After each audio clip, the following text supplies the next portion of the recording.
Welcome to Legend Makers, the podcast where education's true heroes take center stage. Shine like a ray from the sun. There's something people look for but never can find. All right, we are back here at the Legend Makers podcast. I'm with Dr. Dwayne Wood today. How you doing here, Dr. Wood? Not too bad. I'm a little intimidated with the title legend. It makes me maybe a little anxious here. Am I worthy to be on the podcast? Yeah, I think you are. We're gonna find out, aren't we? No, I think you're gonna be great. Yeah. So look, I mean, you and I were just chatting a little bit beforehand. I gave you kind of the rundown of what we like to do here. And that is really inspire other teachers and give them a platform to learn from. That's my mission here is to, like I've said, I listen to a lot of business podcasts and I listen to them for one reason. What can I take away, even if it's one nugget or pearl from that particular episode that I can go then and apply in my business? So that's what we're doing here. We're going to learn about your why. We're going to learn about what you recommend. But why don't you tell everybody about yourself? I've got your bio here, but I just assume you give us an introduction to yourself. I know you're getting over a cold, so yeah, I apologize. It's all right, no worries. Feels like I got like a frog in my throat here. But yeah, I started out, really. I joined the service. I joined the Army when I was 17 years old because I really didn't know what I was going to do. I didn't have money for college and, nothing was clear for me. So joining the Army was a path. And I found out I was really good at it. So I stayed with it, so I ended up retiring from the Army after 22 years. Wow, 22 years. And one of the things that, it kind of stuck with me because I got towards the end of my Army career and I still was thinking like, what am I going to do? What am I going to be when I grow up? And not all military skills transfer to the civilian world, right? All that time doesn't necessarily make easy transition. But one thing that stuck out with me is that I ended up retiring as a senior non-commissioned officer. As an NCO in the Army, you're a teacher, even if you don't really realize it. That's one of your main functions and job. And I figured out that education was where I needed to be. Right. That's what I like to do. That's where I found, that kind of passion. So I started to pursue that both academically and, trying to gain some experience in the field. Cool. Yeah. What is it? So tell me, non-commissioned officer, in what way, what were you doing that said, oh, I'm teaching anyway, like this is what I'm doing? So, that's great. And I think a lot of service members, NCOs now, they may have our time like, am I really teaching? And some of that belief comes from me when I was developing my leadership philosophy. When I was like a young, thrust into leader, there was like, all right, you need to develop your leadership philosophy. Mm-hmm. What is it? What does it tell you about how you're going to make your actions and what leader you're going to be? I found out really quickly that leadership and teaching now in my mind are the same. We have some different terms, right, that we use in those different fields, but they're really the same thing. I can say that, my teaching philosophy is very student centered. Well, guess what my leadership philosophy is? It's very subordinate or employee or soldier centered, right? I mean, so there's all these things that are exactly the same.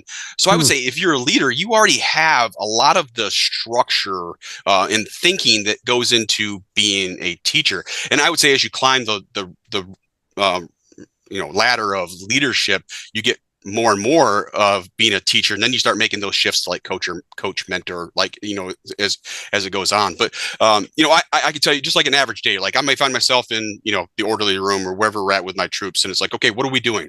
Okay, well, we're going to train on this task because this task is oriented with this mission, and so on and so forth, right? If you think about teaching, it's the same thing, right? If I'm a K through 12, I got state standards. What am I doing in the classroom that aligns with meeting that state standard? If I'm, a learning and development in corporate, I have business goals that I need to align training with. What am I doing? How is that going to impact the ROI or the bottom line of that organization when it comes to the educational impact that I'm going to have or training impact that I'm going to have?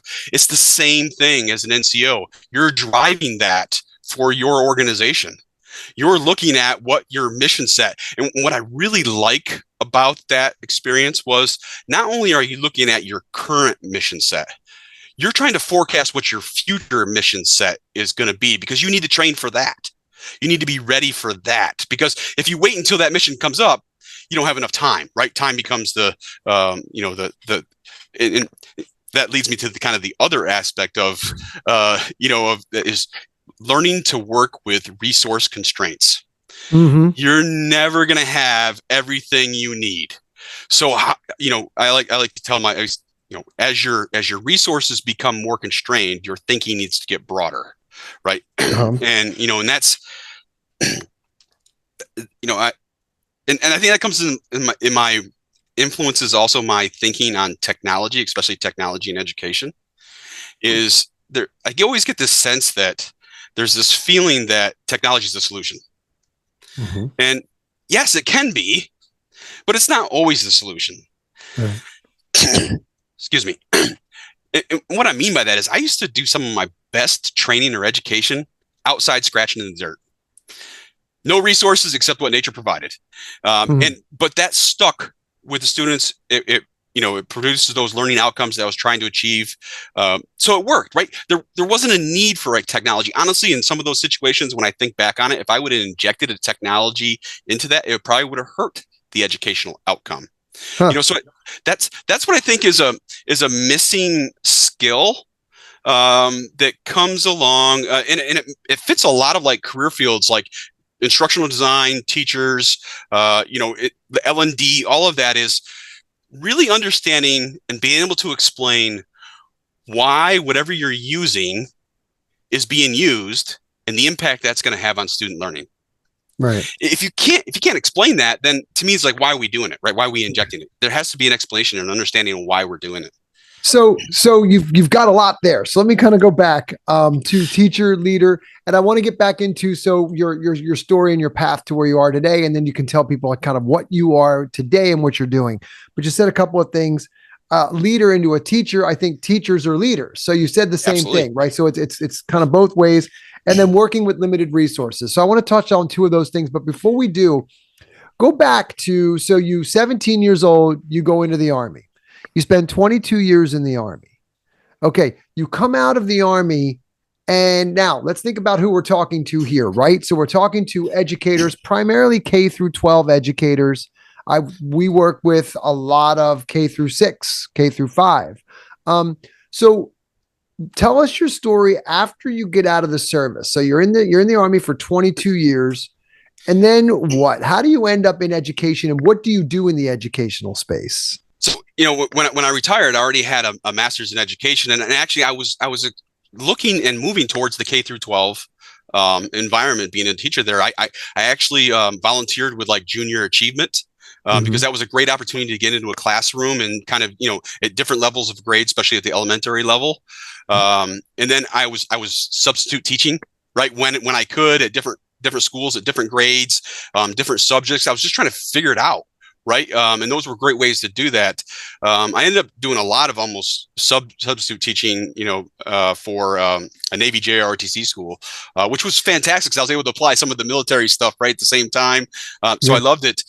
But my last duty assignment that I was assigned as a military science and military history instructor for the United States Army within some universities for like the ROTC. So that was like, it was perfect for me because I was, I wanted to get into education. So now I was teaching at the higher education level.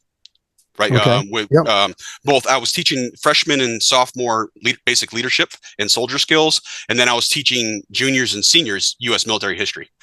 So it was actually fantastic. And when I retired, the Army's like, hey, we would like to retain you as a civilian to continue to do what you're doing. Cool. Oh, yeah, great. And when I did that, I was like, I should pursue a doctorate. Right. Yeah. I'm already kind of positioned. So what I ended up doing is I ended up studying that context. Excuse me. And one of the unique things that I really found interesting here was, one, I didn't focus on necessarily like student outcomes. I focused on attrition, because what I found was there was always like a high attrition rate in education, specifically in this program we were in there. And I could go on about all the different reasons, but how do we target attrition? And what I found was sometimes it was just the perceptions.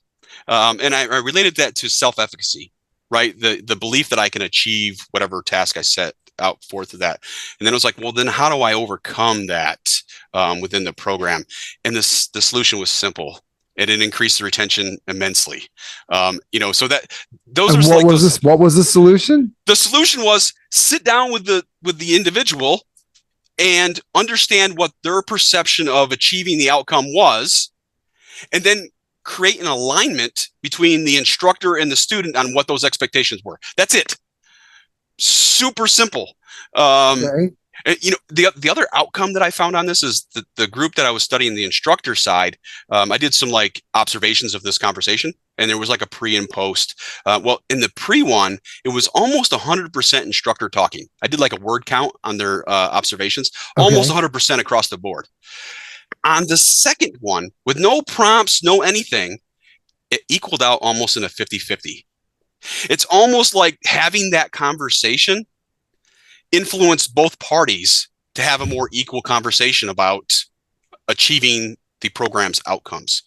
And I even reflected on that as the idea that maybe that was the impact. That was what produced the outcome versus, but it's all linked. So it still worked. So if I understand you correctly, so let's just break that part down, because that's interesting. So, and I'm thinking again, if I'm an elementary school teacher, and certainly outcomes, standards, testing, state standards, those are, I guess, outcomes, right? So you're working towards an outcome.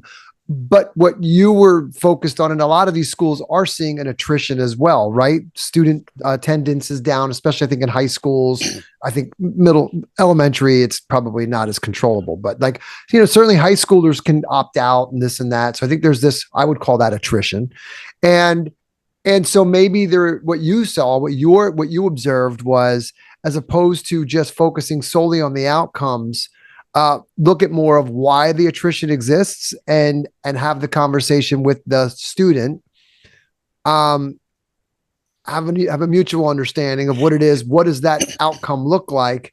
And then we work together to kind of get there. Is that what I heard you say? Yeah. And when you mentioned like elementary, I don't know if it would work there. And the reason I say that is a lot of what I had the instructor do was focused on like metacognition. Why am I thinking why I'm thinking this?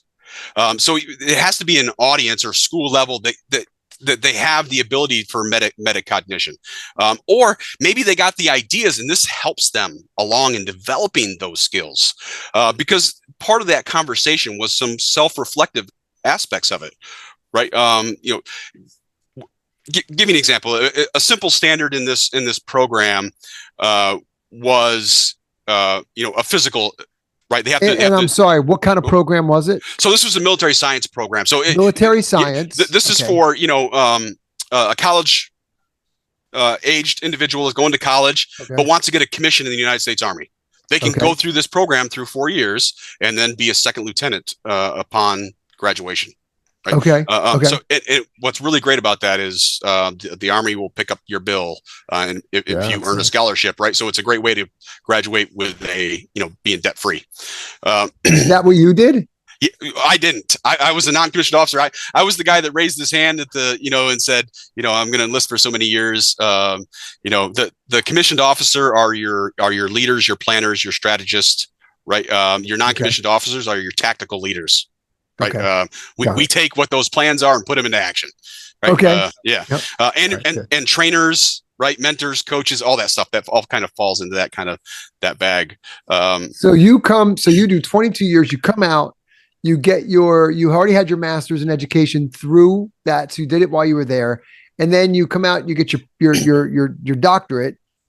In what? What is your doctorate So in? It's in education, but specifically educational leadership and management. Educational leadership and management. That's what I want to get at. Okay. So you've got your doctorate in educational leadership and management. And so what do you do like today? Like what does a day look like for you? What is work for you? So I'm a curriculum developer. You're a curriculum developer. Yeah. So I work for the Department of Defense. Just doing, curriculum development, but that kind of falls in this big kind of window. Like, really, I have quite a bit of experience now in instructional design, right? So curriculum development falls in there. We can argue the different definitions, but it's all kind of in there, right? You're building and putting the things together. And That'll I'm sorry, I'm really go intrigued ahead. by this because I know nothing. This is a world that I know nothing of. So Yeah. I'm going to keep interrupting you, unfortunately, because I No, want to I want to understand. So, as a curriculum instructional designer, we'll use those interchangeably, I think. What are you creating for whom? So what I like about that, depending on where you're at, right? Depending on what industry and stuff in, but you're putting together everything into a cohesive whole, one that's aligned, right? So when we look at whatever we're producing, it's aligned with achieving, business goals, standards, whatever it is. We can put a direct alignment with that, and then we can answer the question of how did we know what we did worked? That's usually a step that's missed, right? But before all that happens, we also do the analysis. What's our target audience? What do they already know? What's their challenges, barriers? One of the things when I work with teachers in instructional design, and we have them analyze, their target audience and start talking about barriers. And they're like, well, I'm going to build this video that's going to be great. And they're going to watch it at home. And then they're going to come in and we're going to apply in the flipped classroom. I was like, well, you did the classroom in an HD format. Can your students do they have the bandwidth to watch that at home? Then the light bulb goes off. No. Well, maybe we need to use something lower grade, right? We have to think about that because we understand that barrier now, right? So now we can make the adjustments to what we're trying to achieve to mitigate those barriers. So that's like this initial analysis aspect, that the instructional designer is wholly involved just in terms of just understanding who you're designing for. Yeah. And what, so that's like, it reminds me, it's a lot about product development, right? I mean, you are creating a product in the sense of the word. And so you are literally have to understand the end user and, hey, what is a day? So when we build product here, we do journey mapping, right? We literally look at like, what ad do I see? What do I click on? What happens when, I drill it into my team like, no, stop. You just missed like 5 steps. Like, what happens when I get the box? What's on the outside of the box? What is it? Is it taped? Is it glued? Is it stapled? Why is it stapled? Couldn't that be dangerous? So like all these little things. And I think you just said that is like from an instructional design standpoint. And I think, again, I'm trying to pull it back into kind of the audience that we speak to here, because I think it's relevant. And how does, when a teacher's building lesson plans, when they're working, and I think they understand their kids very well, right? Yes. But what is it that you can apply from what you're thinking about what you're doing in this kind of K through 12 model of instructional design or curriculum design or just running your classroom? So you mentioned the product development. I actually borrow from that kind of process. Yeah. And I have teachers do learner personas. Right. So they can take a subset of their audience and develop a learner persona. And again, I don't have them focus on, yes, demographics can have some impacts, but you can't control those. Right. So, so look at more of like the challenges, what do they like, barriers, those type of things to add to your persona. Because then when you sit down and say, okay, the lesson that I'm going to design today is X. Okay. And you start scratching on the whiteboard what you're going to do. And then you're like, learner persona, Hank, that doesn't really work for that individual. Right. So let me go back and rework this, right? And rethink this. It's just it's the way to kind of focus that to build to meet your audience where they're at. I'd like to, when I was at one point in my Army career, I also taught Army instructors. Right. To be instructors. And I used to tell them, all the time, I said, if you look at my lesson plans, they're kind of vague. Right. And they're done on purpose because I could have taught whatever I'm doing hundreds of times. But if you ask me, this is the first time that I've taught it because my audience is different. So I have techniques developed within that lesson plan to help me uncover, aspects of that audience so I can adjust to them. Now, in a K through 12 environment, right, they know their students already. They don't have to have that discovery process. That's but for like some places and stuff I've taught, I got a new audience I've never worked with. This might be the first time I see them. So I'll apply some techniques. One of my favorite is the experiential learning model. The researcher's Kolb, but KOLB. If anybody's interested, you can search it. There's a whole thing about how learning preferences. I'm not a big fan of learning preferences, learning styles. I don't think they provide much when it comes to, because honestly, if you think about the structure of our brain, we're all visual learners. But what we need to do is we need to activate more parts of the brain, right, at the same time. So how do we do that, right? And then there's techniques and stuff. But in this model, and what was the model again? It's called the experiential learning. The experiential learning. Yeah. Model. So basically, that's what you're doing. What I like about this so much, there's a whole bunch of things that I like about it, and I get excited about it when I do this. Is that you start with what's called a concrete experience. And there's a bunch of advantages to doing this. One, if your topic's very abstract, you've just made it concrete for your audience, right? So now they got something to work with. And what I like to think about that is you need experience to hang new information on. So at the beginning, if I provide you the experience, now I got something to work with, right? And how would you do that? So give me an example. I don't know, whatever we're training. I can use a military example because it comes right to mind. If I'm training a squad level tactic, say, a squad attack, the concrete experience might be going out and actually doing it. I have something set up. I know the audience is going to fail. That's okay, because I'm going to do what they call productive failure. I'm going to use that failure as a reflection point as we move through the rest of the lesson. Or I may, if I don't have the ability to go outside or do anything, I may use a 10-minute video of that happening, something happening, and had some follow-on questions. We have some discussion. No new information has been provided. All I'm doing is trying to activate any previous knowledge and create the experience. So we have something to work with, a common experience that we can work with in the classroom. But I'm also activating any prior knowledge on the subject, because they have to activate it, right, as they're thinking about what they just saw or did, or so on and so forth. Yeah. The other big advantage of this is during that process, you uncover any misconceptions, right? They're going to come up, and now you can correct them, right? You know they exist, so now you can correct them. And one of the worst things, especially in military training, that you can have happen as an instructor is a misconception survive the course, because what'll happen is they'll go back out to the real world and be using it, and now they think that misconception is what they learned, and it gets passed on, right? And then it becomes folklore regulation or folklore, so that's like, you always want to uncover all those misconceptions, and this is a way to do it. All right, so look, you're moving fast. This is cool. This is really cool. So wait a minute. Productive failure. So experiential learning model. I like it. So you're going to put them in the experience in order to productively get the failures, let them, which in turn identifies these misconceptions. So in other words, that's how you identify them. You put the student, you put the learner, you put whoever in this experiential learning model. You give them a productive failure experience, right? In other words, I think with exceptions, failing is learning, right? It is productive. I mean, I think about we fail when we start to walk, right? I think schools do us a disservice in saying pass, fail. I think if you're not failing, you're not trying, you're not learning. But in this model, the failures uncover these misconceptions, which then can be addressed. Is that's right?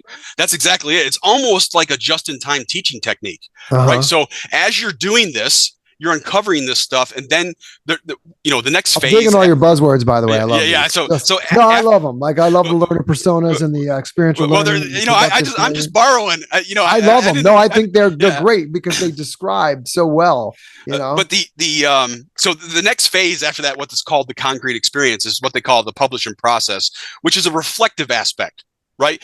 So it doesn't necessarily have to be, the concrete experience doesn't necessarily have to be a productive failure. It could be, it could just be something like a case study, right? It could be something that simple. Could be a 5-minute video, right? Whatever it's related to have that. The publishing process might be something, if we watched the video, was, hey, what are your thoughts about what you just saw? Uh-huh. Right. And there's a bunch of techniques could be applied during this phase. I don't know if you ever heard of the KWL method. I kind of like that one. In the simplest form, the KWL. So K is, what do you know? The W is what do you want to learn? And then the L is what'd you learn? So in this kind of technique, I would probably do, if I had a whiteboard or whatever, I put the K up and be like, okay, we're talking about the U.S. Civil War. What do you know about the U.S. Civil War? And you just go around and you start writing on the whiteboard everything they know about it. Again, you can uncover misconceptions, right? As soon as some of that conversation starts happening. And then it's like, okay, what do we don't know that we want to learn about the American Civil War? And we can do that process, right? Now, what you've just done, the students, what they just did for me as the instructor, they just provided my roadmap for the lesson that day. It's like a gap analysis. That's exactly what it is, but it's real time. It's real time. So you're basically saying, okay, where are we? Where do we want to be? And how do we close the gap on that? What do we need to fill in to go from here to here? We're right now we're here. This is base. This is where we want to be.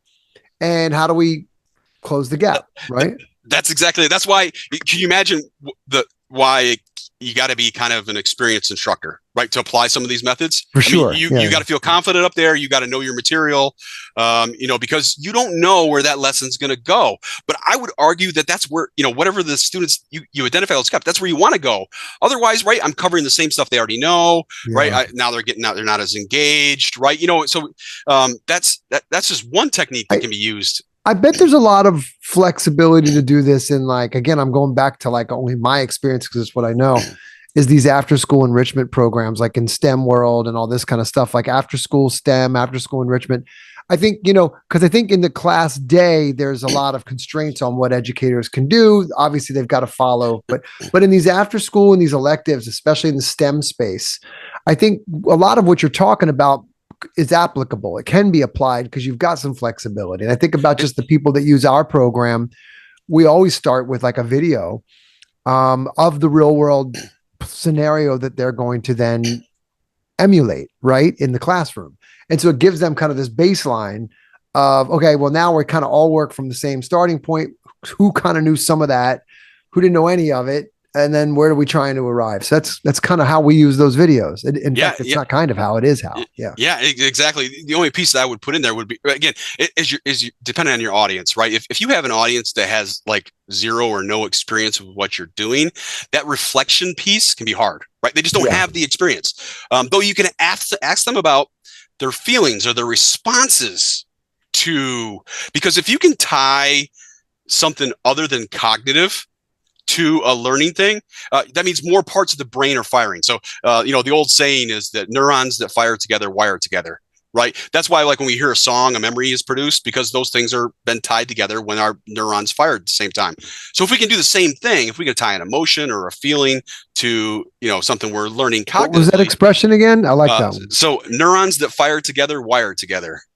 Right. So, it's again, not mine. No, for sure. Yeah, I'm borrowing, but that's kind of the idea. Like, so when we think about, we have this visual ability, we have this, kinesthetic, we have this audio piece, and we could go deep into like cognitive load theory and dual channel theory and what that says. It's something I fight in the military all the time because of PowerPoint. Because PowerPoint is linear, right? So when you click the next slide, we don't have the working memory to know what exactly on the last slide. So if you break up concepts across slides, you're already exceeding cognitive load. So so I mean, there's all kinds of issues I think with PowerPoint. Along with that was what do you see mostly on slides is text. Well, it's just text anyway. If I'm reading the text and you're trying to explain it, those two things are both processed in the same part of the brain. So I'm not getting either. If anybody wants to try this, listen to a podcast and read at the same time and see how much retention you have after 15 minutes on either. But if I have a visual and I'm talking, I'm hitting two parts of the brain. So I'm increasing the chances of retention. It's the same thing with any other parts of the brain, right? That we can, there's studies on there like smells, colors of the wall in your classroom, right? I mean, there's all kinds of stuff out there. So we have to be more aware. And that's what I think about in instructional design. I like the idea of not just instructional design, but learning experience, because it takes into more of account outside of that cognitive realm. There's more to learning than just the cognitive aspects. Barriers, right? So in cognitive load theory, we call that extraneous load, right? Things that get in the way of learning, right? And it's all kinds of things, and it can vary from person to person, right? And what do you do in the classroom to help mitigate that? Right. One of the things I like to show, there's this concept in this called intrinsic load, which is basically the complexity of the subject that gets in the way. And what I like to show is the proof that, an image is worth 1,000 words. I like to show them the mathematical description of a cone, and you got 30 seconds to decide what that is. And very few people get it. But as soon as I click the next slide and I show a picture of the cone, everybody gets it within a second. Right. That's intrinsic load. So I chose to use an image versus the text, and I reduced the intrinsic load of that topic. Sure. So, you can see how complicated that could get, but that's a real simple kind of idea. But that's some aspects of instructional design, is how do we put this and package it in a way that it's going to improve and increase the student outcome that we're trying to achieve. So that's the and I like to tell my instructional designers, educators, the difference between a novice and a master in this realm is a novice follows a process. In instructional design, there are hundreds of processes out there. You'll hear things like ADDIE, SAM, right? All these different processes. Well, a novice just follows that process, right? Step 1, step 2, step 3, step 4. Well, a master will question the process based upon the context, and then we'll be able to tell you why they made a certain decision and what impact that's going to have on student learning. So that's the difference. So we have to be able to think of that why. And to me, the why is always that student outcome. How am I helping that student achieve that outcome? To me, that's always the overriding goal. And my instructors sometimes would get frustrated with me because I was like, boy, this is a lot of work. Yes, it is. But it's going to produce the outcome that we're looking for. And that's what we're being paid to do. And honestly, most educators, I would say, more than 90% of the educators that I usually interact with, they didn't get into teaching because of the money. Right. They got into teaching because of the intrinsic reward. Right. That's exactly right. That's that's typically the first place we go here is, why do you teach? Because you're trying to make a difference, right? You're focused more on the outcome than on the immediate kind of return of like a financial return. Cause we know they're not in it for the money. They're grossly underpaid most. And so that's right. So typically when I say, why did you get into teaching? It's because I love the idea of making a difference, having an impact. I loved, being the recipient of that when I was younger. Like I've just talked to somebody last week, Dina, she loved school growing up. She watched the teacher and was like, I want to step in those shoes. I like this. I love the whole idea of this. For others, it's, I wanted to truly make an impact. I want to, I'm here to make a difference. And just what you said, teachers produce new teachers. And what I mean by that is, if you look to ask an educator, what if you really reflect on what produced you to kind of go in this trajectory, it was probably because another teacher, that you had. I also see that with subjects. I think our society has a little bit of a problem, maybe a PR problem when it comes to some of our education, because if you think about this, and I read this somewhere and I wish I could find it again, but they talked about in society, it's not okay for me to say, I don't know how to read. It's not acceptable, right? Mm-hmm. But it's perfectly acceptable. It actually becomes kind of like a laughing thing if I say I'm not very good at math. Right? There's a drastic difference there. There's a big stigma. And why? I rack my brain, like, why is that? When do you have the answer? Or I don't have the answer. I feel like it just from on face top of it. The first thing I think of is that it feels like reading seems like it's, well, wait, you can talk, right? So can't you read? But math is quote unquote hard, right? Math's difficult. People struggle with math, but we all speak. Therefore, we should all be able to read. But why is math hard? Don't know. It's hard for me. Well, think about our education system. Right. The way this lined up, we're based on this industrial model, right? Yeah. In that we're going to get all the inputs are the same. We're going to put them through the process and we're going to get this output. It doesn't work with human beings, right? I mean, it just doesn't work. Though it's very resource efficient, right? As efficient we can make it. And we already know that our education system is very resource constrained, right? So how do we get to a different model? Like, I heard somebody tell me one time, and it kind of stuck with me, like a medical model, right? When you got a condition in your body and you go see a doctor, do they rely on a single test? They probably don't. There's probably multiple tests that they do. There's family history. There's all this stuff that they account before they come up with a diagnosis. So that's kind of like when I think about it, maybe we need to get to a medical model of education. But how do we do that? Because it's very resource intensive, right? So we have this kind of like push pull. But I think some of this also is more like social. So what I mean by that is, think about your teachers in our society. When we think about what levels of respect and regard do they have, it's pretty low, right? We put the MD, right, the medical doctor at the high end, right? That's and granted they all kinds of years of education and training and experience to get there, but shouldn't we hold our teachers to that same kind of standard? I don't know the answer to this, but it's kind of my thought. Again, I'm biased. I'm an educator, and I honestly believe that almost all like ills of the world can be solved through education. It's just how do we get to that root? I mean, honestly, we could take all kinds of different issues and roll it all down, and I think we get to the root of it's an education issue. We might say, well, it's a miscommunication. Well, isn't miscommunication an education issue?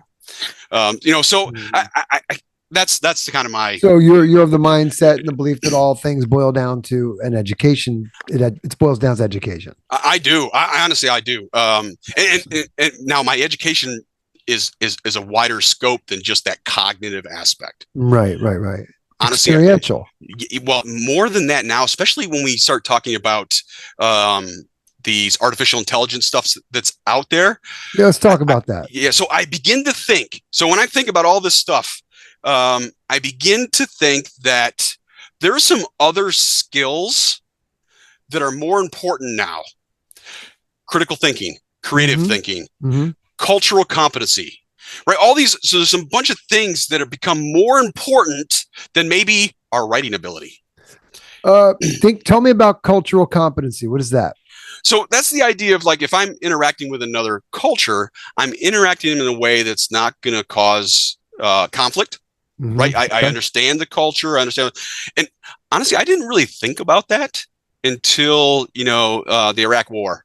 And I was deployed and had to work. The first time I had to work and interact in a Muslim culture. Okay. And I was wholly unprepared.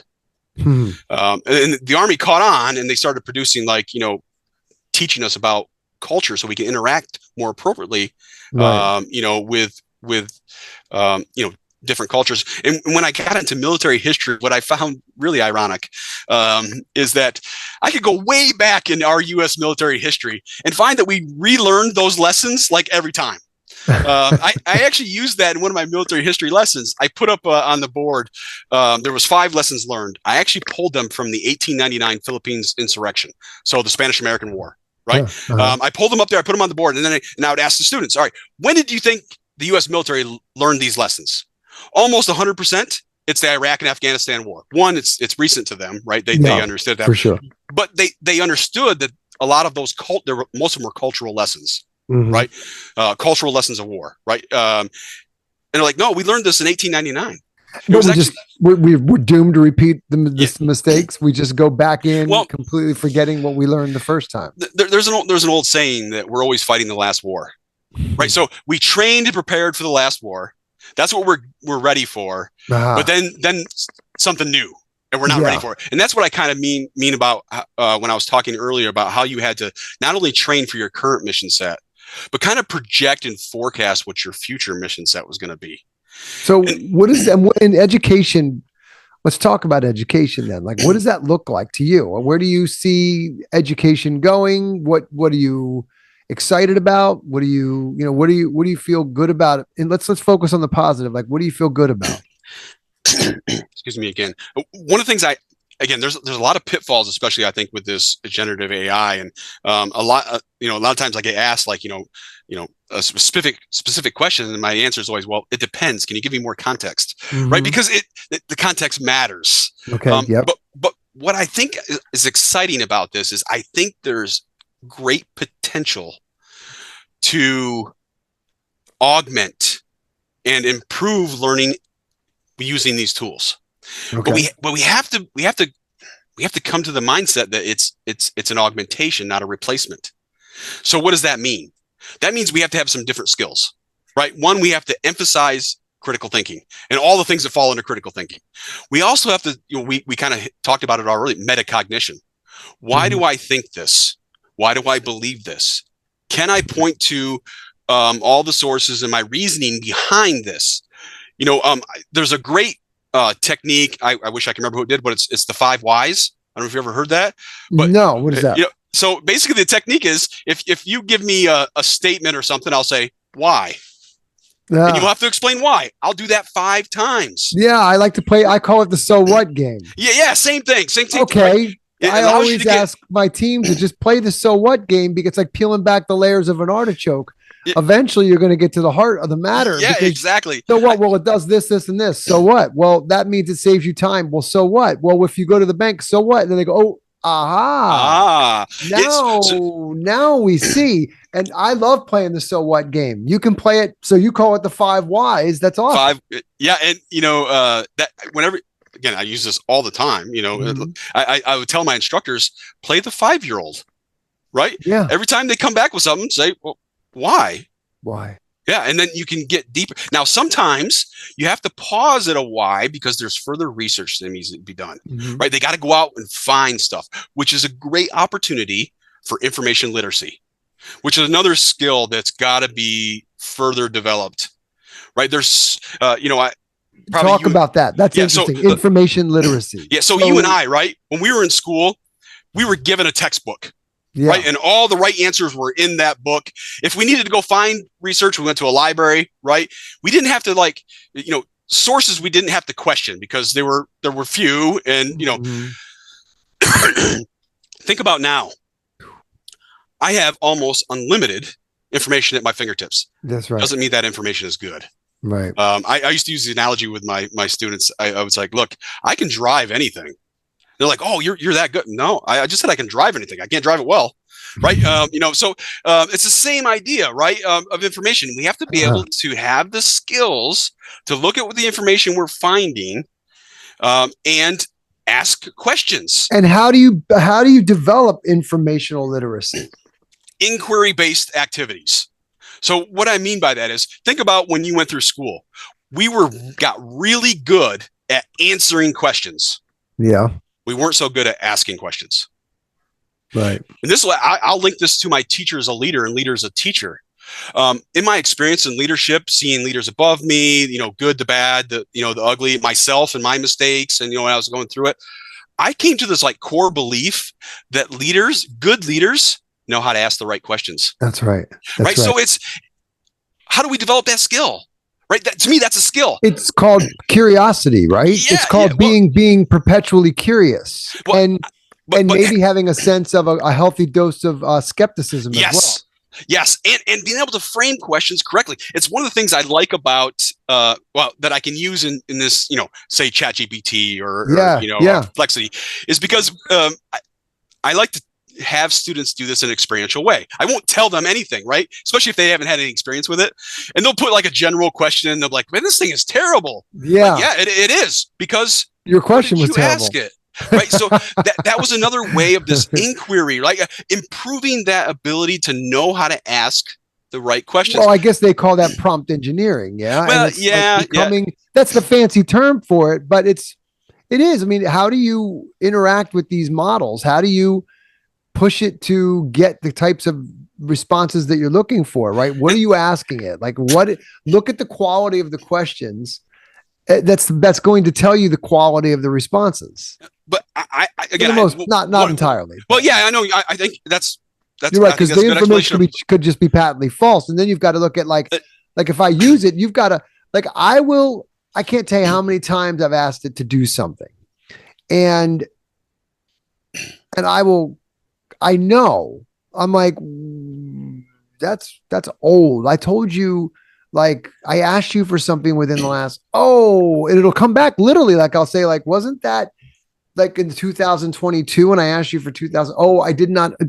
Or I was making a schedule once and I asked it to do, and it would skip a day. And I'd be like, well, what did you do there? Like, and so it's not perfect. I think and boy, isn't it really obvious when somebody just copies and pastes? Yeah. Well, isn't it think like about hyper this. obvious? Yeah. Well, I like to think about is prompt engineering. I don't think is new. And what I mean by this is if I have a subordinate or somebody that works for me, a co-author, right, and I need them to do a task, I have to ask them.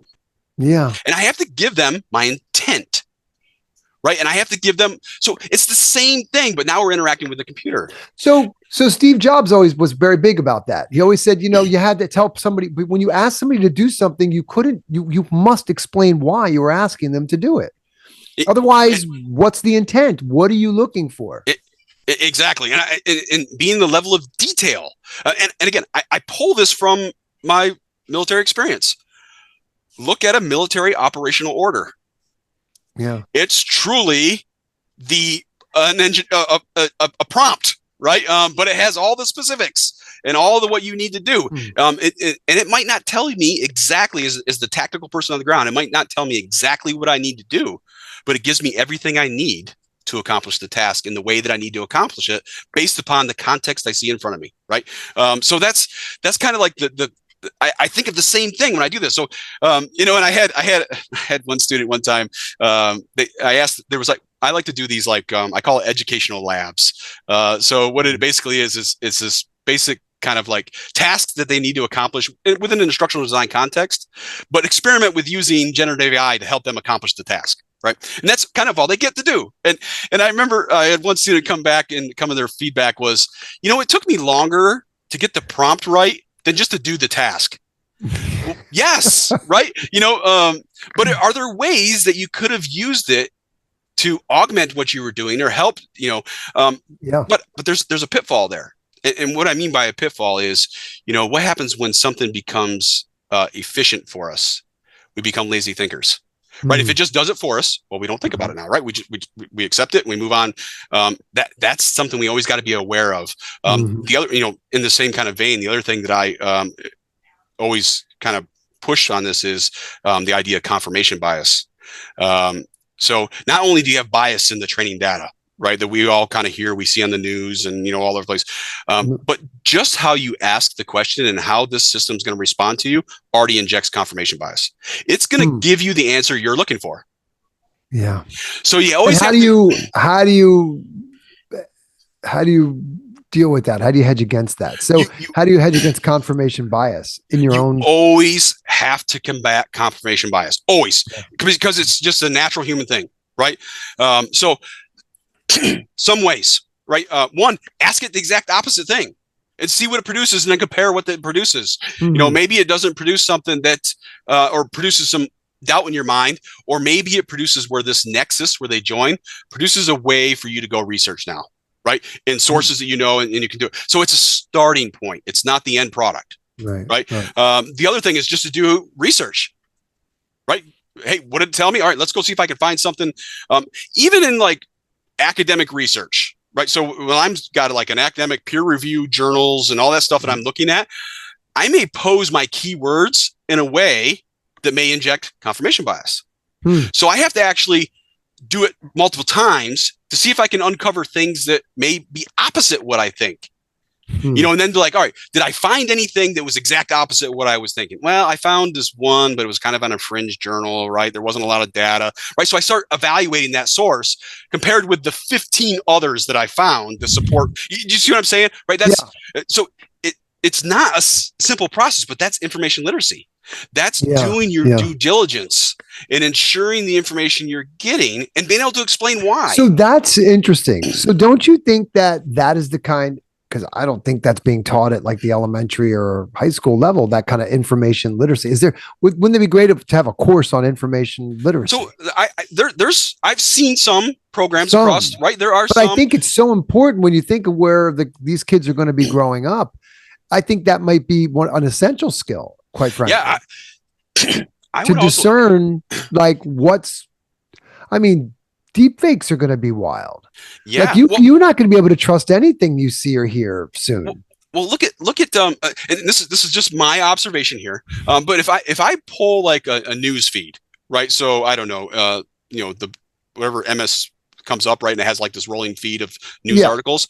That's how most people consume it, right? They're just reading the title and looking at the image.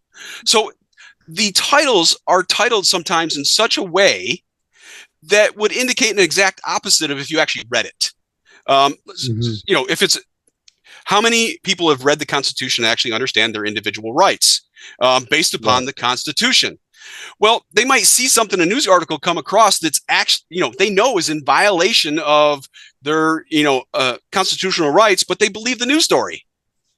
Right, because they see the title, they see the image. That's how it's consumed. It's that split seconds, right?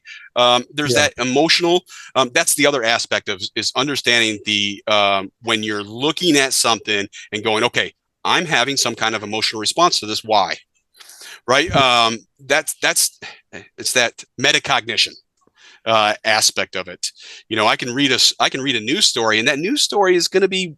There's a brilliant writer behind that that's trying to evoke an emotion. They have it in their mind. That's what they're going to do. And they use the words and everything. They know the target audience, right? And that's how they design it. So that I have to be aware of that. I have to know that. And I have to be able to dissect that and pull out. And I'm not saying that we need to, dissect our emotional responses from our thinking. That's not what I'm saying. I could use the analogy of Star Trek, right? The original series, right? When Spock was in charge, he didn't do so well, right? When Kirk was in charge by himself, he always made faults. But when they worked together, right? Starship Enterprise survived. Right. So that's, I think. So you need both. There's the rational side, and then there's that emotional side that you kind of have to balance, right? You have to balance the two. Yeah, absolutely. I like to say, when I was in the service as a leader, a lot of times I trusted my gut. Yeah, that's that emotional, right? Well, if I thought on it further, I was like, well, my gut's telling me that because I've had this experience, I read this, I did this, right? But I believe that there is certain times where your gut just tells you. There's a sense that we have. There's this.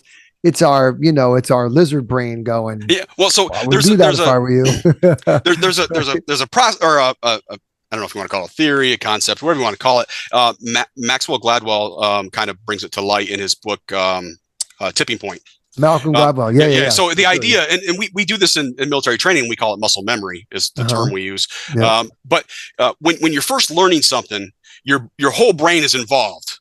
And the part that's involved big time is the prefrontal cortex, which takes time, right? It takes time to process. So if we do something enough, that thinking for that task or skill or whatever you're doing. Is this the 10,000 hours model? That's exactly is that what this is? System 1, System 2, right? So we go into System 1 thinking, which bypasses the prefrontal cortex. We just execute. So that becomes essential. And again, military training is my thing. If I have to engage a target in split seconds, I can't stop and think how I need to pull the charging handle, right? All those other things that go into it. It's just got to happen. It's got to bypass all that thinking to do that. The danger there is this idea of training scars. So how I train can influence the action. So there's a story I like to tell. I think it's apocryphal. I couldn't find anywhere in my research when I was trying to validate it. I couldn't find like the news article or anything to validate it. But it illustrates the thinking here is so the story goes. There's 2 police officers respond to a domestic call, and it becomes a firefight. End state, both officers are killed. So in the forensics afterwards, they find that the officers have expended brass in their pockets. So the question is like, why did the officers during the firefight stop to pick up brass and put it in their pocket? Well, when they went and evaluated how the officers were trained, when they were on the range, after shooting so many times and they unloaded, they had to stop, pick all their brass up, put it in their pocket, and then reload and then re-engage targets. That became part of their system one thinking. It just became ingrained. That's kind of like I think an extreme example of that. For sure.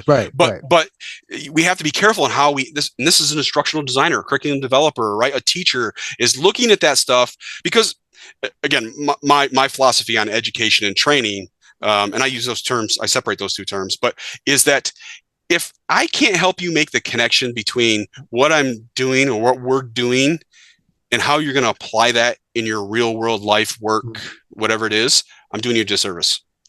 If I can't help set up that transfer of learning or transfer of training, I'm not doing my job. And to me, that's important. That's what we have education for, right? For that aspect. And again, when you get into the more general subjects, that becomes a little bit harder, but to me, it still can be done. And it's still, especially in the adult education realm, when we're talking about adults and training and education, what's the number one thing they're probably going to ask you is, what's in this for me? Right. You have to be able to answer that. Sure.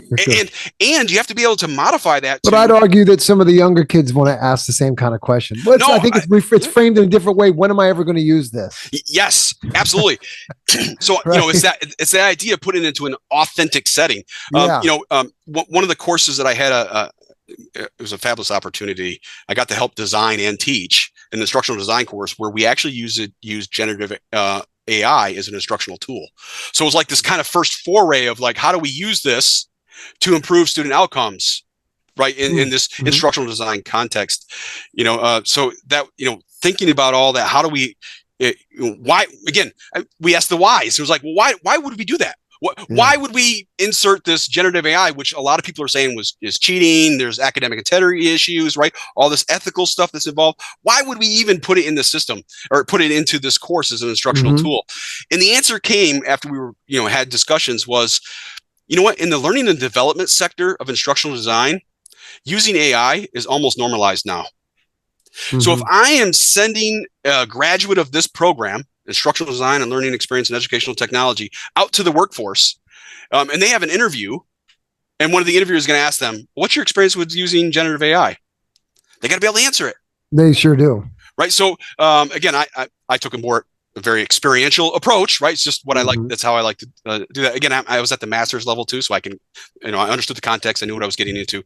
So that, again, being able to make those connections, being able to, most of my students in that program are K through 12 teachers, either getting another degree, getting their master's, or taking as an elective or taking as a professional development, right? Continuing professional development. Yep. And the first time, if they have never used it, the first time they use it based upon whatever they were given, sometimes the students are like, I think my students are using this. Yeah. You think? Do you think? And they're copying and pasting, right? Because they're not as sophisticated enough to know that that's really just a tool. Shouldn't be using it as to actually write your paper.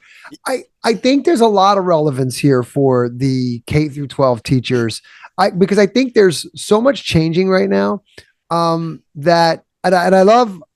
I love this stuff because I love these kind of applied models and I think that they are relevant. I don't think this stuff just generally applies to adult learners. I think that younger learners are going to be increasingly in need of this kind of stuff because I think that critical thinking, right, is going to be important because the information, it's going to be more important to vet through the information than to know the information, right? Because it's all going to be there. And I mean, my generation, I'm an Xer. So, it was all the other way around. It was, you need to know, because the only thing that I knew was what was in an encyclopedia, right? Like that's what it was. I couldn't pick this up and basically find anything that I really wanted to find. It's a different world.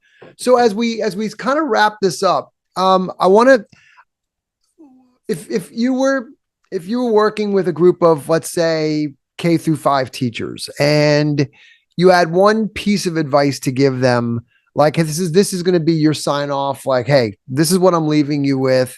Dr. Dwayne Wood says what? So, and I think what I'm going to say is probably, most teachers kind of already understand this, but Mhm. it's to know your audience, know Mhm. your students, um, and do the analysis. I think I run into this a lot of teachers. They don't understand that they're collecting data every day, but they don't use that data. Hmm. So when you're in your classroom, you're understanding your students, collect that data, analyze that data, use that data to inform your decision making in approving educational outcomes. Such as, give us an example. So just know, we tend to focus on the very quantitative stuff, right? Test scores. Mhm. In my mind, again, this is the idea, at least in my mind, the idea of we focus too much on the product and not the process. So the teacher sees that process. So document that process. Give me an example, right? You got a student that gets A pluses all the time, and then you got that student that gets a C, and then they struggle and they work, and they get that B plus at the end of the semester. To me, that B plus means more than that A plus.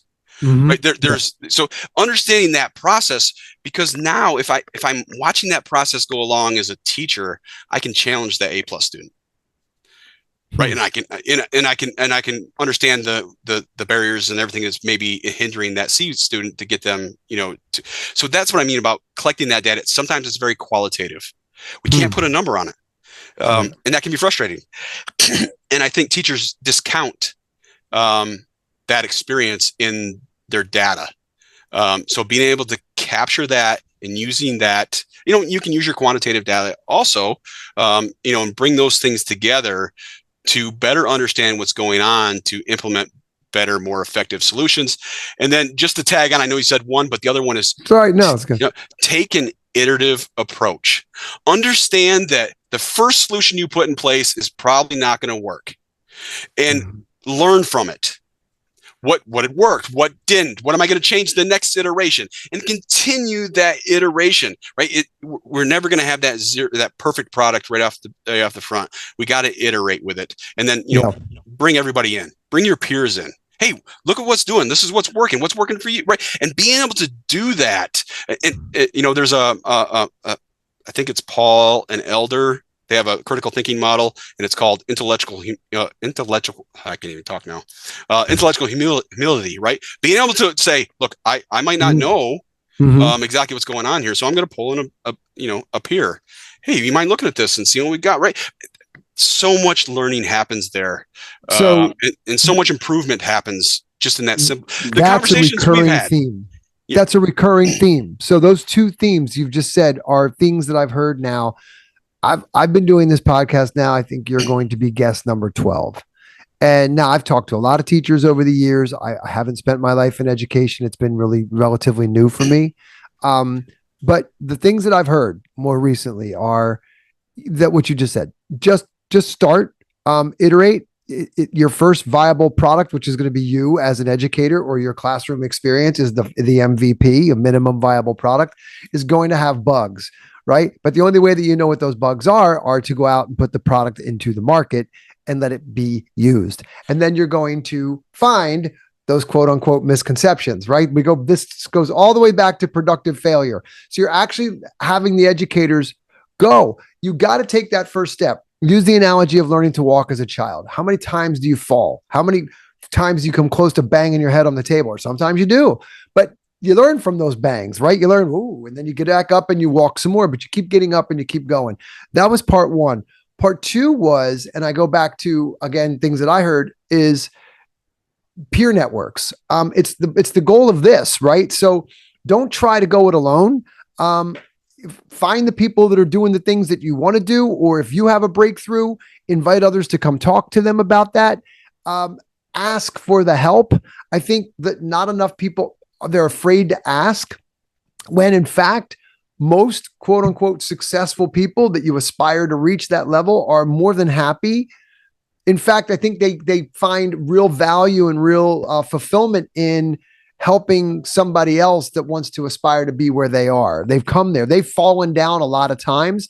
And so you can actually learn from their failures by bringing them in, go sit in a classroom. These are the things that we've heard. So that pulls it all together. It's that, listen, this has been cool. I think this has been a different one because we've been used to talking to these, elementary school teachers, and they're phenomenal. This is different. And I think that those listening that have got through the whole thing, because I think it's worth listening to. There are so many things that you can apply that on the face value you might have thought, well, this isn't for me because it's not K-5 elementary.